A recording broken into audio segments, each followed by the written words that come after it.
Good afternoon, everyone, if you live in the UK. Good evening all the way across the world. And good morning all over the world.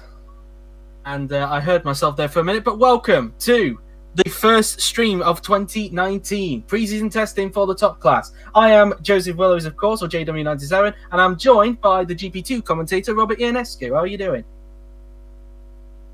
Yep, hello, Joe. I'm doing fine. Thanks for asking. How are you? Doing very well indeed. And, well, we're here for the first day of 2019 after coming off the back of 2018, and which saw a very shocking announcement. We'll get to that in a little bit. We come here into 2019, of course. Some changes have been made from the last two seasons, and hopefully we'll be in for another exciting season. So what are you expecting, Rob, from this season? Well, there are many changes to driver lineups, including an especially shocking one. I feel we're going to have a very interesting, not just championship fight, but a season overall. There's going to be Paul cannot dominate anymore. Yes, that is true, Yuri. What did Yuri He said Volker won't dominate anymore. Yeah, that's true. We'll get to why in a little bit, but we're going to get underway with testing very soon. I think the graphics should be off in a little bit so we can see the weather here at the Circuit de Barcelona, Catalonia. And as you can see, it is bright and sunny with no chance of rain at all. So a dry day in store for day one. Now, the tyres we're using for the first 2 days of testing will be the soft tyres. The first time we are actually using a simplified version of tyres. It's just 3 compounds now: soft, medium, and hards. We're using the red soft tyres for today, and hopefully we should get some very exciting time. So I think without further ado, I think we can get on with it. So obviously, starting this season, the soft tyres will be red, the mediums will be yellow, and the hards will be white. These are the only 3 dry compounds, of course. No C1, C2, C3, C4, C5, none of that. It's just simplified to 3 compounds, mainly because it would probably just be a bit confusing for Grand Prix 4. But hey, yeah, it makes the most sense like this anyway. Yeah, it does indeed. So we're just on the loading screen, and we are in the pit lane looking at Gabriel Gomez, as we will be starting preseason testing very soon indeed. We've got the new liveried manor. We're looking at Rosetta Martinez, who is, of course, the reigning DTM champion, making the step up straight away to the top class. He'll be looking to have a very good debut season alongside his new teammate Maxim Titkov, and we're just waiting for the first car to come out onto the track. And I believe there is movement on the mini-map, and there is a car coming out. Yeah, there is. It looks like an Alfa Romeo. It is. It's Gabriel Gomez. The 2017 DTM champion is the first man to come out for 2019. And joining him behind, we have the 2018, and of course he is also the 2018 Indy 500 champion. So it's been a good year for him in the last 2 seasons, and let's see what he can do now. We've got the 2 Red Bulls out there as well, of Franco Garber and Miklos Gau. So before these guys start to do that, we might as well go through the driver lineup of each of them for anybody who needs a reminding. So let's go through it from last season's Constructors' Championship order. Starting off at Mercedes, we have Franco Lopez and Amar Khan. Obviously a change last minute to that lineup for reasons we'll get to later. Same goes, of course, for Ferrari. They have Joseph Willows in the lineup, but he's now joined by Laura Chong, someone who thought was not going to be on the grid in 2019, but at the last minute, she is now back on the grid in 2019. Over at Red Bull, and for the same circumstance, Amar Khan was supposed to be at Ferrari, but he finds himself in a Mercedes seat instead. Yep, and Laura Chong looked like she was going to be out on the sidelines, but she finds herself at Ferrari instead. Moving on to Red Bull, they have Franco Garber and Miklos Gau in their car. Haas have a brand new lineup with Rich Energy sponsorship, and that consists of, for some reason, Paulino Tomaselli has the wrong nationality there. It says Portuguese rather than Italian, so please ignore that. But anywho... sorry about that. Yeah, don't worry about that. Ignore that, it's a little error there. Yuri will sort that out tomorrow. But anyway, as I was saying, Haas have a brand new lineup consisting of 2 GP2 promotees, which are Chris Chatfield and Jared Fosbury. Renault retained their lineup from last season, which is Jay McKenzie and Evan Byrne. Alfa Romeo, which we're looking at, have Gabriel Gomez and Andre Vaderi being moved up from GP2. Over at Racing Point, the renamed Racing Point, they have Roland Motrin and George Roque in the car. On top of that as well, we have Toro Rosso. They also have a rookie lineup consisting of Matteo Catalan, who made the step all the way up from Formula E, and he'll be joined by David Kupak. Over at McLaren, you just saw Paolino Tomaselli briefly there. He is in the team, and he'll be joined by Kirishima De Rosa. Over at Williams, they retain their lineup from last season of Felix Sontag and Lin Campana. And Mana, as we touched upon earlier, have Maxim Titkov and Lizetta Martinez. We mentioned a little bit earlier that Mercedes and Ferrari had a late-minute change. That's because, obviously, for anybody who's unaware, Florian Volker, unexpectedly, after winning his 5th world title, announced his immediate retirement from the top class, which in turn meant Amar Kar was moved over to Mercedes and Laura Chung ended up being in the Ferrari for 2019. So I have to ask you, Rob, when you first heard that Florian was going to be retiring with immediate effect, what were your first thoughts about it? Well, I was reading the track back then when he said it, and I thought he was just joking. But once I realized he was for real, my first thought was, damn, why didn't I sign up for Mercedes? Maybe I could have got it, but nah. My first thought was, well, that was shocking. Yeah, indeed. I think a lot of us were caught off guard with that one because he kept that. Meanwhile, Franco Gamba's gone fastest so far with 121.2.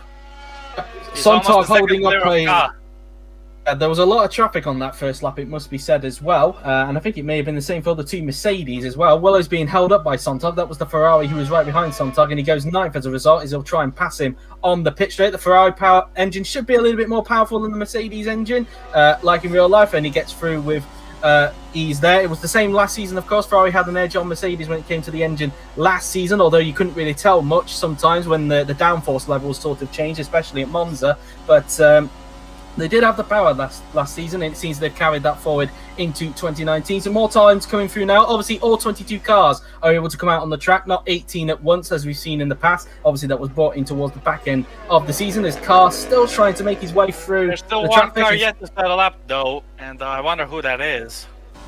I think it might be. In fact, it just happened now. It was Jay McKenzie, and so he is crossed the line there then. And so far, the Renaults are 8th and 9th in the field. Willow's down in 19th because of the hold up. So a lot of traffic on these first few laps. So we can't really take much away at this point. Not really many takeaways from the first laps. But at the moment, Gamba currently at the top as his teammate now slots himself into second position. Nikos Gal 6 attempts off Gamba. Still, I wonder if he had traffic as well, or whether he just can't seem to match Gamba in these early stages. As speaking of Franco Gamba, here he is. He'll be coming back into the pits this lap. So 121.210 is the benchmark for Franco Gamba at the moment. Yeah, but these first laps obviously not very representative. We'll just have to wait and see what the pecking order really is like. Willows goes up into 6th, so a slight improvement there. As Chris Chatfield now, the man who's making his debut this season for Haas, trying to find his way through on the Williams of Felix Sontag, which he gets through very easily there. Currently lying in 9th at the moment, which is not a bad first run, but obviously we do expect lap times, as Rob just mentioned, to go a little bit quicker during the course of the session. So we obviously have 3 compounds this time rather than 7. I would arguably say a little bit more simplistic. And before we went on the air, actually, Yuri said, "Thank F word that." I'm not going to swear, but he did say that actually. We'll do our best to keep this to get this monetized. Yeah, that's for sure. Trying to keep this as PG as possible. As meantime, we look at Jay McKenzie, a man who, you have to say, just missed out on a Red Bull seat for this season. So, as we mentioned a little bit last season, he'll probably be a bit gutted that he missed out on a Red Bull seat, but maybe it will make him more determined to try and get back into a top car in the future. Maybe he could be staying. It was a very close call indeed. But I wonder if he might be waiting this out for the long run, because, of course, this is the penultimate season that we are using car performances based on real life. Next season is the last season that uses the real life car performances, because from 2021 we're going into fantasy era. So maybe Jay could stick around at Renault for a long-term project, or maybe he wants to try and get back into a top seat straight away. We'll obviously have to wait and see when the 2020 sign-ups get open, of course. Indeed. And it's still going to be a long way until then. We're got like half the season to go. Indeed, a very long season. 21 races again coming your way in 2019. Obviously, the biggest talking point of the calendar, of course, is the fact that Singapore is not on the calendar after multiple bugs with that track, and he's being replaced by a fan favourite from GP4 OC. And that is Korea, of course. Yep. Korea, the Korea International Circuit in Yeongnam, the Korean Grand Prix makes a return. So I presume you're probably looking forward to that race when they get there, Rob. Yeah, very much so. The Offline Championship's heading back to the Hermit Kingdom, and it should be a fun race, just like usual. Obviously, the races that come to mind with that track, of course, are 2010 and 2013. 2013 had that photo finish between Will Neller and Florian Volker, and 2010, of course, where Alex Southgate did a strategic miracle, really, and ended up winning in a Mercedes. A Mercedes, which, let's not forget, wasn't as quick as what they are now. Yeah, indeed so. And there's also another nice memory I have is from 2012. My only season at Sauber. And I was racing my teammate Rivki Fakhrizadeh, and pretty much in a photo finish, I beat him to the line to finish in 4th, which was my best result of the season. Yeah, absolutely. And so, at the moment then, if anybody is just joining us, it's currently a Red Bull 1-2 with Franco Garber at the top of the standings, with Mikolas Gal in 2nd position. Amar Kar is in 3rd, followed by his teammate Franco Lopez in 4th. Then it's the 2 Ferraris of Laura Chung and Joseph Willows, followed by David Kupok in the Toro Rosso, George Rokin 8th in the Racing Point. Then it's Chris Chatfield for Haas in 9th, and Jay McKenzie in 10th for Renault, completing the top 10. So we have just got just under 37 minutes to go in this session, as Gal is currently doing another lap, same as the man who was fighting for that second Red Bull seat alongside him, Jay McKenzie, who, as we just mentioned a little bit earlier, just missed out. He's going to be coming across the line. I don't think it's an improvement, judging from the def panel on the top of the screen, and no, it isn't. It is not. The soft tires seem to be wearing out quite rapidly, it seems. He's already lost 6/10.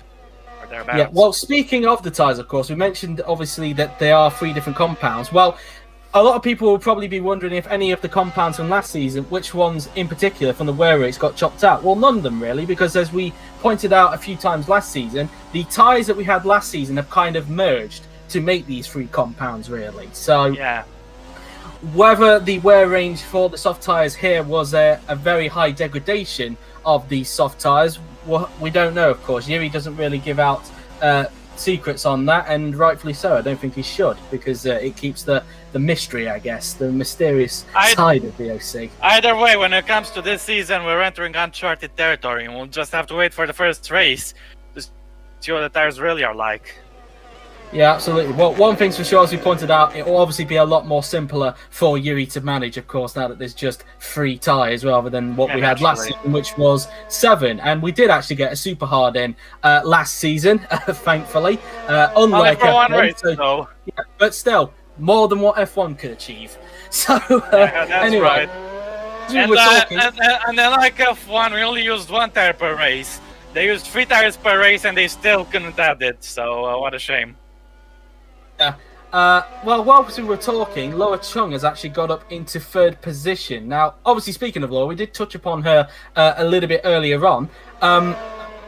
Obviously, for a while, it seemed that she wouldn't be on the grid in 2019, but after what transpired with Florian Volker's immediate retirement and Amar Kar moving over to Mercedes, the door was open for her to go to Ferrari, given that she put the Fosi team down as a number 1 choice, and she's now at a top car, and a lot of expectation surrounding Laura Chung this season. So what are you expecting from the Chinese driver this season, Rob?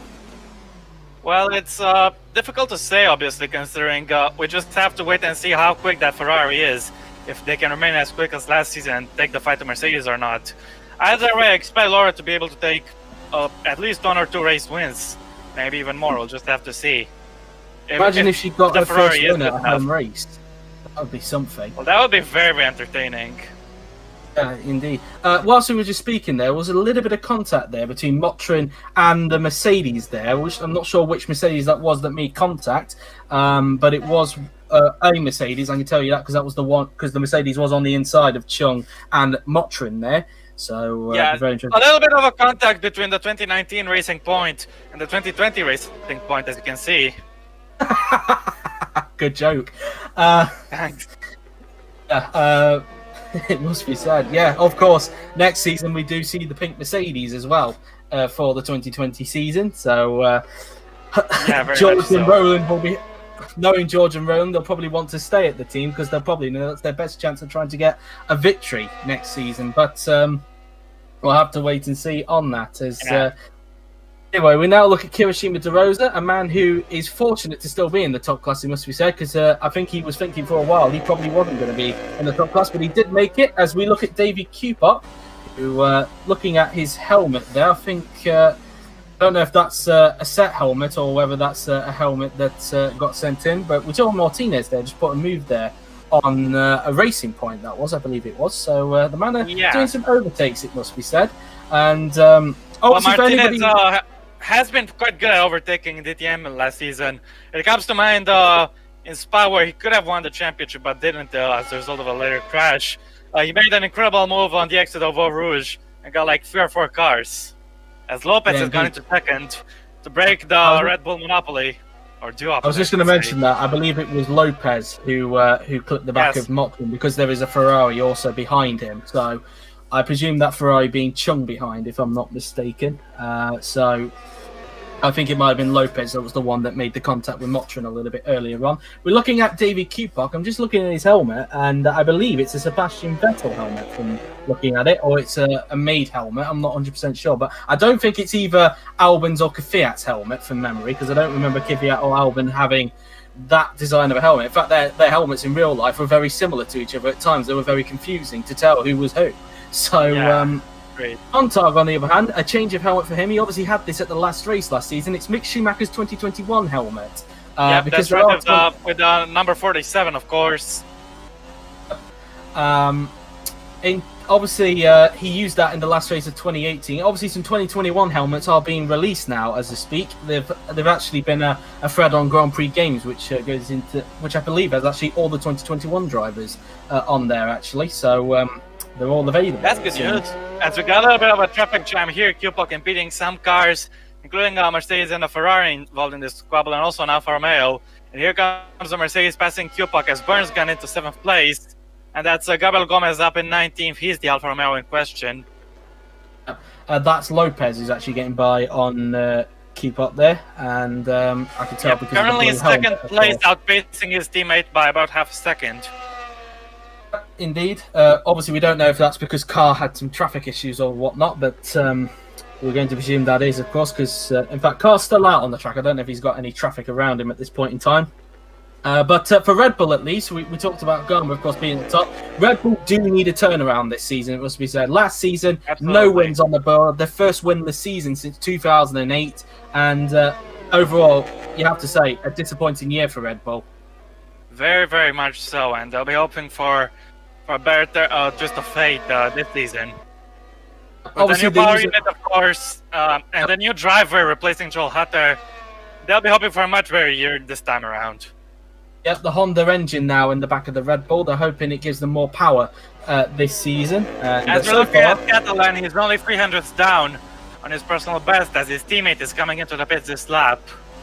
It is an actually custom-made helmet from David Kupak there. I wonder if JP actually made that, because he has been designing a lot of helmets for the OC. We're on board with Laura Chung, who is actually using a Mika Salo helmet. I point out as well. It's a compromise lap either way. Gomez has gone up a little bit when it comes to his time, but Chung 3 seconds down. I wonder how much of that was down to traffic. I also notice as well that she's also got mission win now around the helmet as well. So a little bit of another feature there on the Mika Salo 1999 helmet.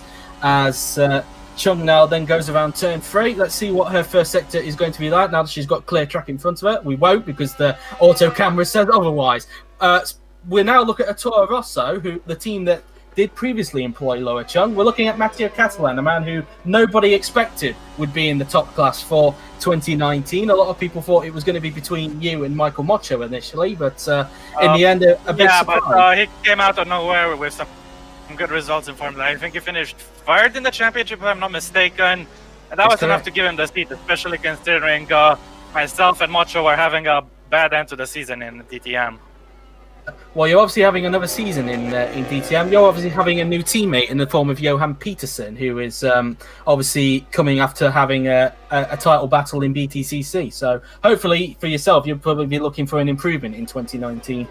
Yeah, naturally. Thanks, Joe. And let's see how this season's going to go. I'm very eager to get back into the top class, considering the way I left, it wasn't exactly honorable, so I just want to make amends for that and get back into it the correct way.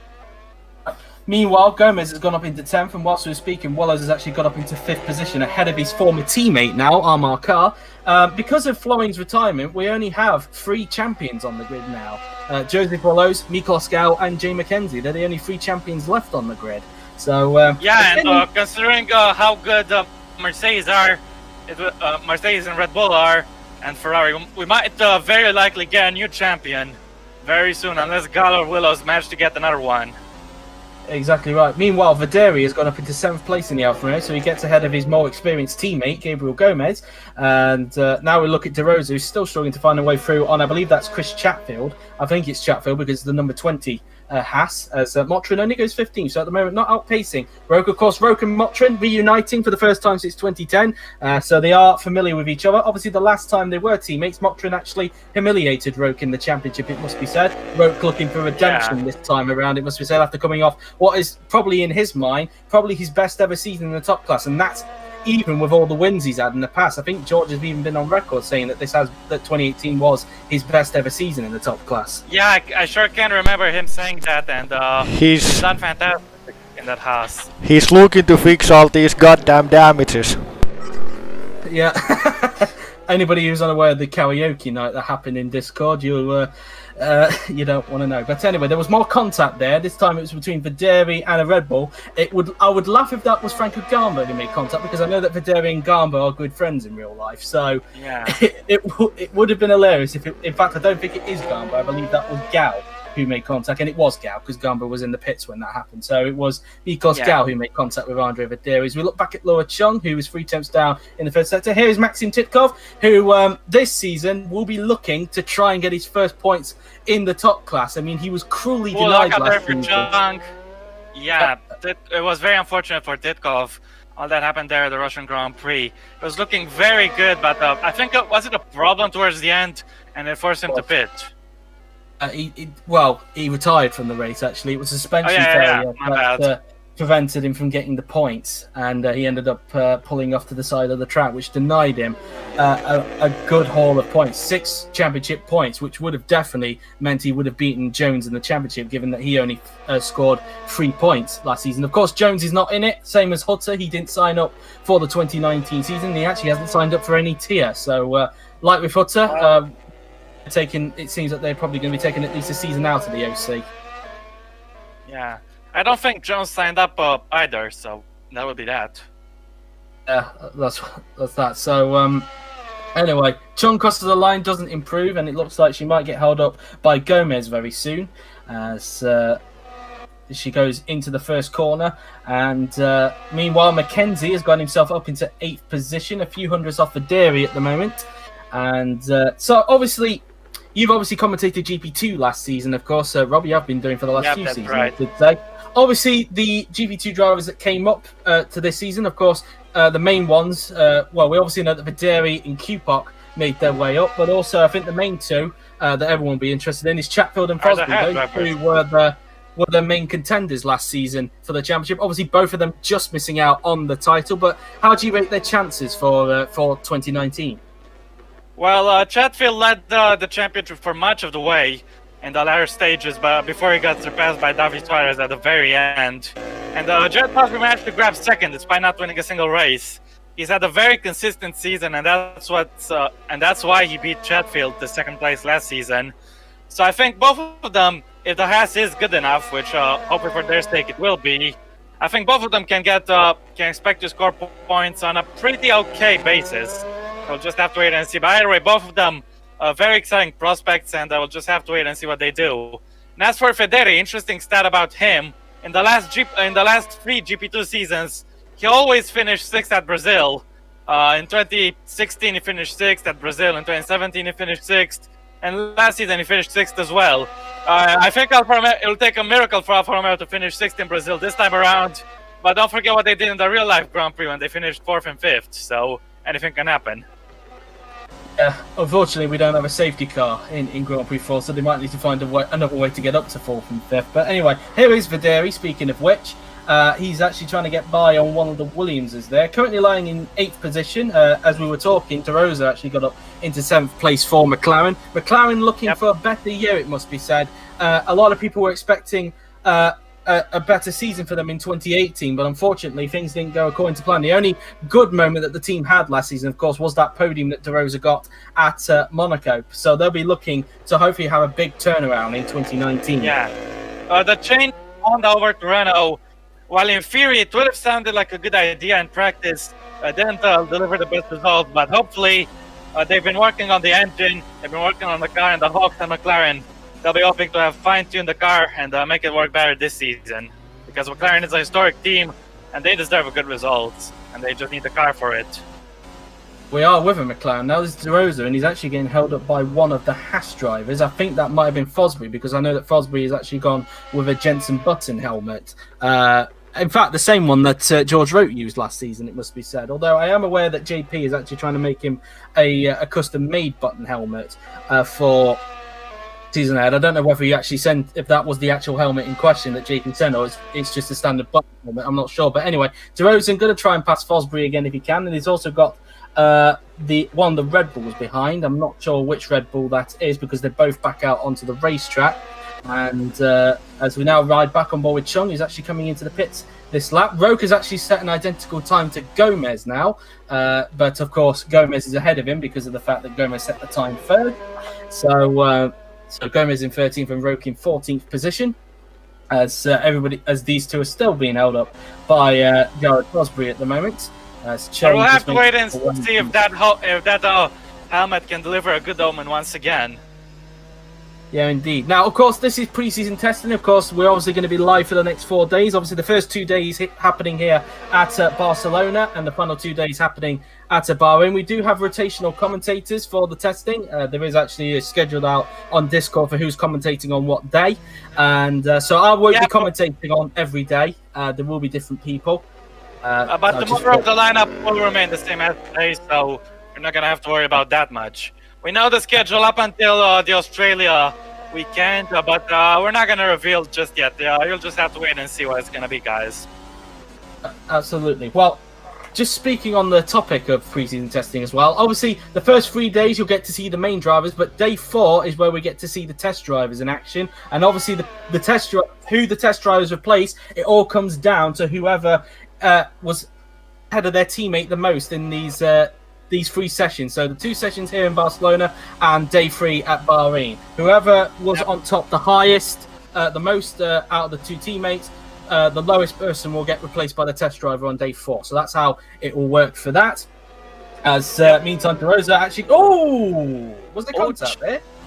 Let's take a look again. I think there might have been contact there between the McLaren and the Red Bull there. I'm not really sure which Red Bull that is. I think that's a hat. No, it was the Red Bull I was looking at on the outside. Yeah, my bad. There was contact after all. Just a little bit. But it was enough to push him wide. It was Franco Gamba, actually, who was the Red Bull that was around the outside, the man who currently tops this session. And, oh my, that nearly ended in disaster, that did. Thankfully, that didn't. Very, very close there. And I hope he doesn't think of trying anything like that when we get to race day here in a few weeks' time in Barcelona. Yeah, absolutely. Of course, this stage in round 5 of the championship, and in fact, in real life, it's actually hosting the Spanish Grand Prix this weekend. Where, obviously, with a little bit of a difference to the track layout. Yeah, of course. Turn 10, of course, is obviously changing in real life, and it'll be the first time that everyone used that. We obviously checked the weather before Barcelona, before we actually went on air, and there is actually a threat of rain for Sunday. So hopefully that stays like that during the week and it doesn't change. So, because I think we're all begging for rain on Sunday because we know that Barcelona isn't exactly the best track when it comes to racing. Obviously not on Grand Prix 4. Grand Prix 4 has actually been quite all right for racing, it must be said. But yeah, indeed. Real life, it's just not the case. So, anyway, we now look at Maxim Titkov in the manner. So we were talking about the test drivers, of course, for day 4. For anybody who wants to know who the test drivers are, I'll go through them now. Mercedes have Rivki Fakhrizadeh. Ferrari have Yuri Marta after... Well, that was originally meant to be Laura Chung that was supposed to be the test driver, but after what happened with Florian Volker, Laura obviously got promoted to the main seat, and Yuri ended up being the test driver as a result, because let's not forget, Yuri did actually put his name down in the sign-up. Yeah. He did it because he wanted, and I will quote Yuri, he said he didn't want a random person to get it, so he just wanted to go for it himself. Yeah, so someone which hasn't got experience in the top class, but luckily it didn't come to that. So that was that really. As we ride on board with Chris Sheffield now, who's wearing a Charles Leclerc helmet for this season. And for Red Bull, this driver remains Rahul Patel, just like last season. And what about the rest? Red Bull is Rahul Patel. Haas, that has Roberto Garma, the former McLaren driver. Renault, they will yet again have Julius Anderson. Alfa Romeo has Aaron Curtis. So when it comes to GP2, you'll see him with an Alfa Romeo livery on his Prema.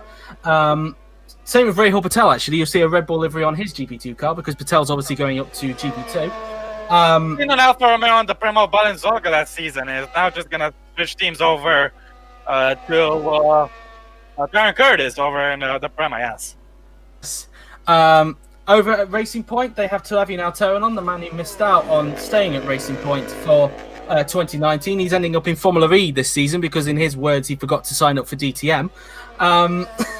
Toro Rosso, they have Ruslan Protsiuk, another man who you'll see with a Red Bull livery in GP2 because he's obviously making the step up to GP2 as well, driving for MP Motorsport. Over at McLaren, they have Oliver Glazebrook again as their test drivers. There's a bit of contact there between Martinez and Chatfield. So some more contact happening down at that corner. Luckily, it hasn't resulted in a crash just yet down at that hairpin. And I have to say, that's a good helmet for Chris Chatfield. I think it's a Charles Leclerc helmet, if I'm not wrong. It is a Charles Leclerc one. But it does actually suit the car, it must be said. Yeah, of course, with the black and the sponsor, which we don't like, but we will have to mention the Rich Energy sponsorship. Rich Energy, owned by CrossFit Jesus. Well, he claims to own it, but anyway, we'll not get into that. Anyway, as we're speaking on the test drivers, Williams have Dennis Graff, so you'll see a Williams livery on his GP2 car this season. And then we come to Manor, who have Adam Wolf as their test driver. So those are the test drivers you'll be seeing on day 4. Who they'll be replacing, you'll have to find out after day 3. But anyway, we'll look at Chatfield, who's trying again to get by on Martinez. It is Martinez because we're looking at Titkov, who's actually down the straight heading into the hairpin, which won't be a thing now in real life. It's now a long curved left-hander, which for anybody who's wondering, is it the old left-hander? It's not. It's been brought forward. Yeah, it's basically in between it. Basically, it's just been brought forward essentially. So it's a bit of a shorter run to the next long right-hander. So Titkov is either way, it's been designed like this to hopefully improve the racing to this section. But we rarely see overtaking there in real life, but in GP4 we do see quite the chaos. Yeah, especially a lot of the bump and runs that we usually quite see down at that hairpin. As we ride on board with Rosetta Martinez, who is still holding up Chris Chatfield at the moment. Martinez running a 2017 Hulkenberg helmet for this season. And he's currently in the red, so I don't expect him to improve in his time. But it's just testing, so don't have to worry that much about lap time. And he's a second and 2/10 down. Also, for anybody wondering about this Manor livery, I obviously created the livery because, of course, there isn't a Manor livery on top of a 2019 shaped car, so I had to end up making one on my own. And it's actually based on the Team 11. That's another 2019 mod that was made by, I can't remember who it was. I can't remember his name, but he had a Team 11 on there, which had a retro McLaren livery on it. So, and I basically based the livery on that, but basically replaced the red with the blue and got rid of the McLaren Honda sponsors that were there on the retro McLaren and put Manor sponsors on it instead. So, but I think it's turned out pretty well in the end. Yuri later on added another sponsor onto that car when he was doing the fictional 2019 series that he was doing on his YouTube channel. FedEx, as you saw on the onboard camera, they're on the car. And so that was added by Yuri, I can tell you that one for a fact. So anyway, here is Franco Lopez, who is making his way around the front of the corner. We haven't really seen him much. Obviously, we did see him getting held up a little bit earlier on, but he'll be looking to try and step out of the shadow with Mercedes now that Florian Volker has retired. He'll be looking to step out of the shadow if he can and basically see if he can be the world champion. Number one. Yeah. Establish yourself as a number one. But I know that Amar Khan will be desperate to do that as well, given that he finished runner-up to Florian Volker last season after what was an amazing. Well, these two guys have already been involved in a championship fight with each other last year. And now it's the same thing, except there is no Florian Volker this time around. Assuming the Ferraris don't get involved, or the Red Bulls. We'll just have to wait and see which side of the Mercedes garage will be triumphant this year. Yeah, absolutely right. Just to answer a question to Shadow21 in the stream, no, there is no racing and testing. It's literally a preseason test. So Yeah. Well, if anyway. the drivers want to try to overtake others and maybe even risk contact, they can go for it. But it's not like they're doing it for any particular reason. Yeah. Anyway, we have just under 15 minutes to go now in this session. Time has actually flown away quite quickly, it must be said. We're getting close Yeah, to this session passed extremely fast, I have to admit. Yep. We're riding on board now with Andrea Vederi, who is running an Antonio Giovinazzi helmet. Obviously, he didn't state a helmet, but luckily for him, because he is Italian, he got the Giovinazzi helmet. So yeah, he's just running the default, which no harm in that. And now we're looking at the two Williamses of Zontag and Campana. Obviously, the pair of them retained over from last season. But new sponsorship for Williams, of course. Gone is Martini, and in it is Rocket. And obviously, when this was first launched back in the real life 2019 season, it was split in terms of the livery. Some people liked it, others hated the livery. Some people said they were being a bit lazy when it came to livery design, but is what it is. As, now we look at Joseph Willows, who embarrassingly could get overtaken by an Alfa Romeo here if he's not careful, but he doesn't. Just hold position there. That Alfa Romeo being Andrea Vederi, as we now ride on board with Lin Campana in the Williams, who's behind his teammate Felix Sontag. So the two Williamses grouped together.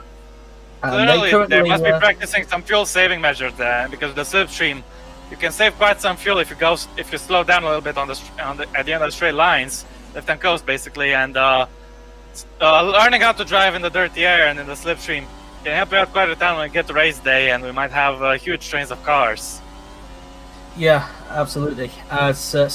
With just under 13 minutes to go, this is what the field currently looks like. It's Garber at the top with Lopez in second, Gal in third, Carr in fourth, Chung in fifth, Willows in sixth, De Rosa seventh, Vederi eighth, McKenzie in ninth, Byrne in 10th, Kupok is in 11th with Tomaselli in 12th, Gomez 13th, Rope 14th, Chatfield in 15th, Motrin in 16th, Catalan 17th, Campana 18th, Titkov 19th, Sontag in 20th, Martinez in 21st, and Fosbury in 22nd and last, as Gomez there just made an overtake on one of the racing points. Yeah, and I would like to say, the gap between the top three teams and the rest of the field is quite big, as you can see. But at least the results so far, even though it's early, they look very encouraging for McLaren and for Alfa Romeo.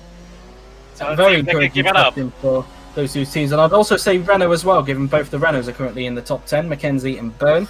Yeah, but Renault have been thereabouts last season. Either way, it's a step up clearly for McLaren and for Alfa. And Renault's... we've got a mechanical issue. That's Campana who's got a problem. Yeah. Pulling off. What is the issue for Lin Campana? The first mechanical failure of the 2019 test, and he's parked the car in a very dangerous spot. Hopefully nobody runs over that tyre. Willow's just about avoiding him there. Yeah. Willow's just about avoiding him there, and so I think the issue was for Campana. The racing point goes through as well, and here comes the Manor. Both Manors, actually. Yeah. Everyone should get through now pretty okay. So let's see what the issue was then for Lin Campana. Let's see if we can see on the steering wheel if we can. Should be able to in a few seconds. Well, unfortunately, we're not looking at the steering wheel at the moment for some reason, because that's usually where it shows what the mechanical issue is. So there's where we had the issue. Obviously, we don't know what the issue is, unfortunately, because there won't be a graphic that will show us. And it is a puncher. Yeah. So, maybe some damage to the suspension as well because of that puncher, but it is a puncher that has. And Willows, look how close he came to a disaster. He went just between the car and the stray wheel there. Luckily, just enough space for the pair of them to go about, and the marshal obviously doing the famous thing on Grand Prix 4, running away, but there's still an invisible marshal that's pushing the car back over the barrier. Yeah, and the wheel has gone all the way into the gravel, so it's not going to be an issue anymore. As through goes the McLaren of De Rosa, that is. And take a look at this, the Red Bulls and the Toro Rosso there impeding the second Red Bull. Yep, absolutely. And so Campana then the first person to have a mechanical failure in 2019, as his car is now being hoisted over the barriers. And whether he'll come back into the pits to get the T-car, we'll have to wait and see. There is just over 10 minutes to go, so plenty of time to possibly get into the T-car. Enough time. Now here goes Gamba trying to make a move, and I think that might be Catalan, but he wasn't able to get past him there. Indeed. But speaking of Gamba, I mean, what a journey he's had. Obviously, he started at the team that he's trying to overtake there, Toro Rosso. And after a few frustrating years, he finally got a good season going at the back end of 2015 and then continued the momentum. Got to Haas, which was undoubtedly his best ever season in the top class, although the ratings suggested otherwise. It was probably his best season in terms of position in the Drivers' Championship, finishing 8th. And now he's at Red Bull and he'll be looking to hopefully get his first ever win. And maybe, if the car is underneath him, probably challenge for the championship if he can. Yeah, maybe. Well, Franco Gamba was sensational in the first half of the 2018 season. In the second half, he was pretty bad, but by that time he had already been confirmed to drive for Red Bull, so it didn't matter anymore. So Franco looking to have a great year at Red Bull in 2019, and just like Lorchon, try and get the first ever win ticked off the resume. As now we look at Lewis Kirishima de Rosa then in the McLaren, as he will now make his way towards the near flat out right hand, I should say. It's not quite flat out, it's just near flat. It's just a little lift of acceleration before they make their way down towards his hairpin. 1.6 off Franco Gamba in the second sector. And he's got a couple of cars behind him, one of them being Gabriel Gomez, the man who he was rivals with in DTM back in 2017. As we look at Davy Kupok, it just makes a little error there.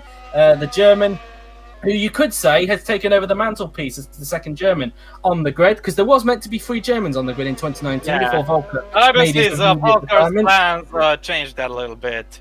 But yeah, Kupok had some good years in GP2. In 2017, he was one of the only 2 drivers to grab 2 wins in a very competitive season. In 2018, he didn't actually win any races, but he stayed in a title fight until the very last race. And did generally all right, well enough to get the Toro Rosso seat. Indeed. As meanwhile, we're now right on board with Kirishima de Rosa. Kupok hoping to have a great rookie year. So far, currently lying in 11th, so not a bad first outing for Kupok. Currently outpacing his teammate Catalan, who finds himself down in 17th behind Roland Motrin. We're on board with De Rosa now then, and I can tell you that Campana is back out onto the track. The pit symbol is off on him, so he's now back out in the T car. Now we look at De Rosa, who makes his way down the hill. And the 2 right behind each other. Willis ahead of Trang. Looks like they're trying to practice some slipstream in the 2 Ferraris. I think Willis is actually coming back into the pits. He looked like he was going very slow there through the chicane. Yeah, he is coming back to the pits. You can see on the table there on the left, the pit indicator. And he's coming in now.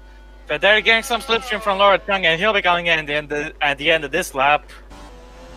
Meanwhile, Tomaselli improved, but he still remains in 12th position. So far, De Rosa outpacing him in this session. So, obviously, at the moment, it will be 1-0 to De Rosa in terms of who will be replacing, who the test drivers will be replacing on day 4.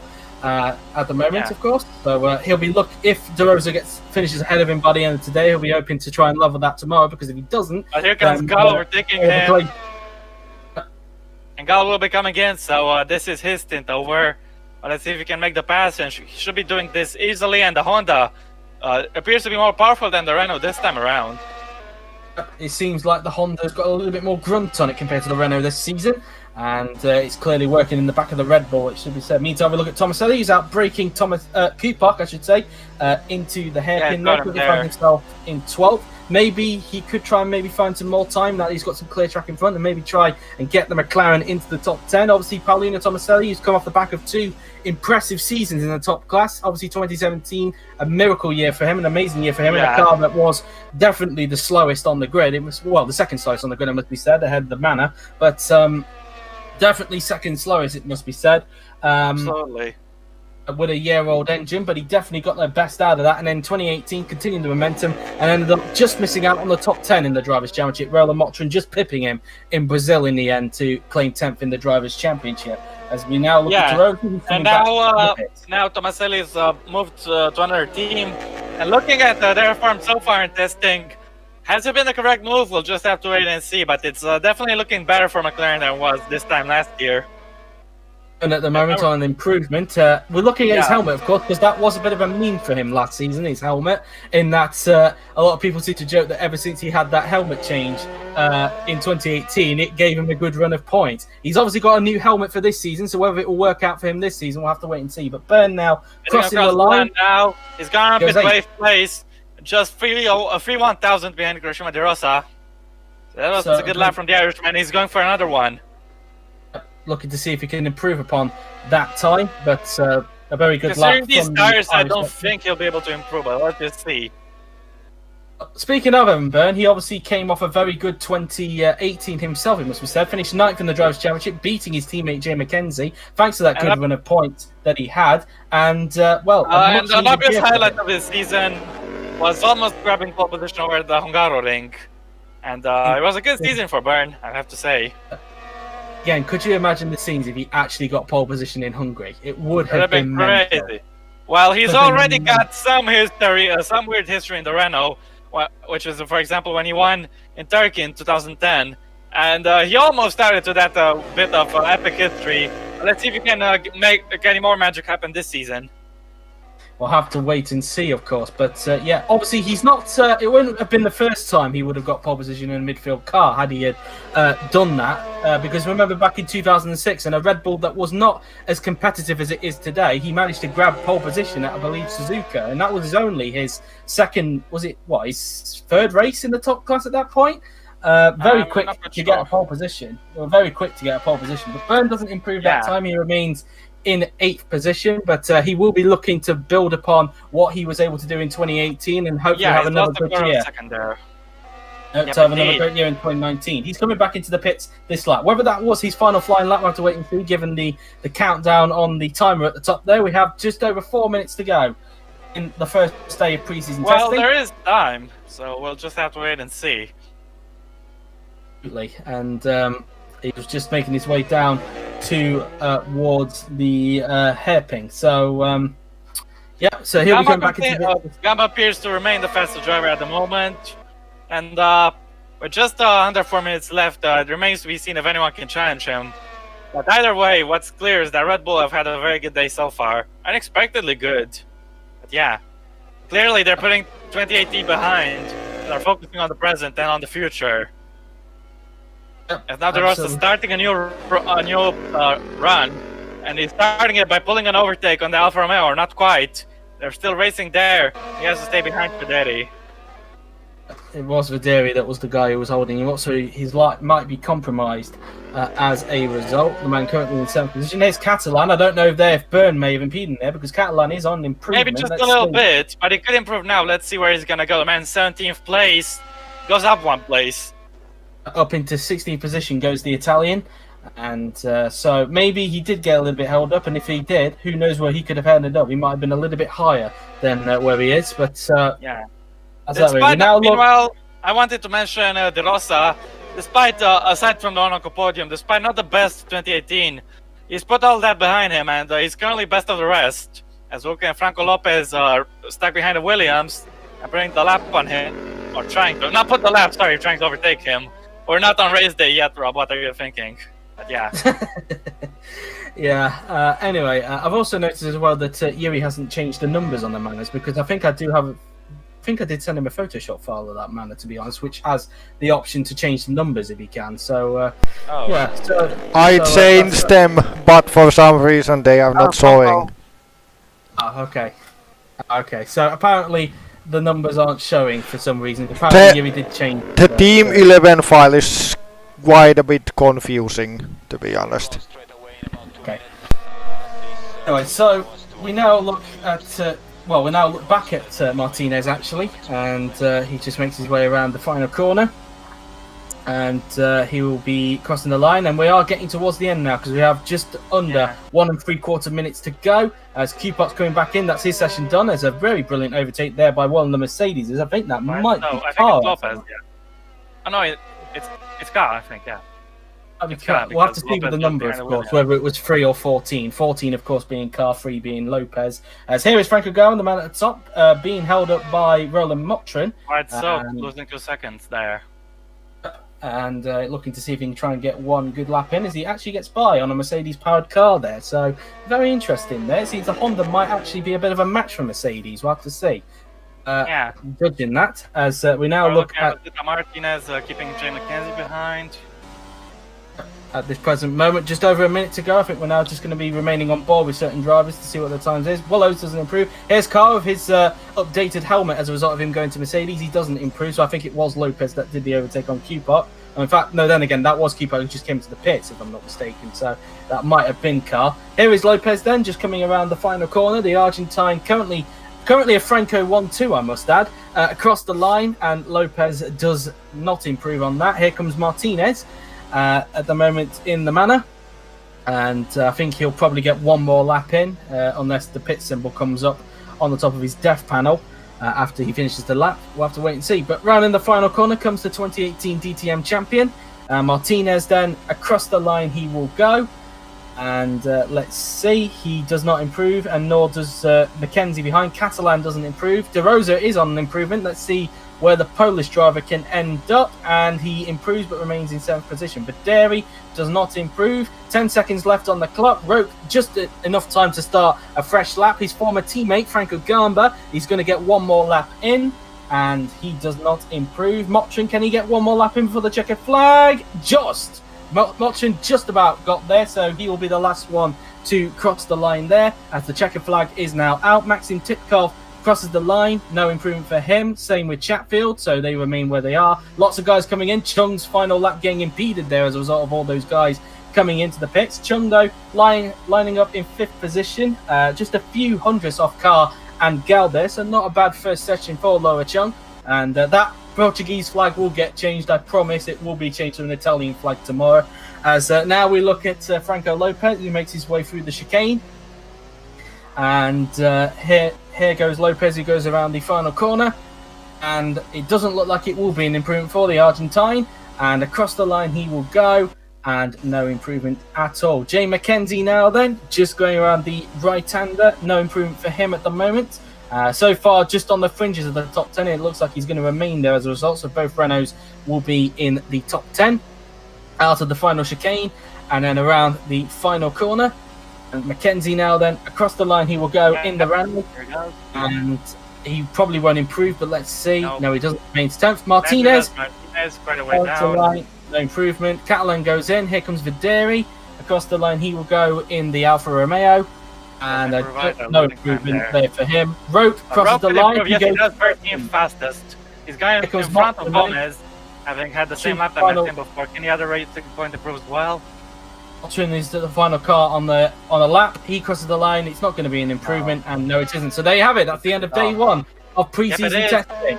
And as a result, it is Franco Gamba who ends up topping the session, from Franco Lopez in 2nd, and Miklos Gal rounds out the top 3 from Omar Carr in 4th, Loa Chung in 5th, Joseph Willis in 6th, and Kirishima De Rosa in 7th position. So there you have it then. That is the first day of pre-season testing draw to a conclusion. So what did you make of that session, Rob?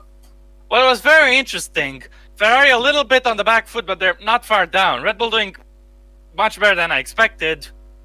And Mercedes, they're always there lingering around.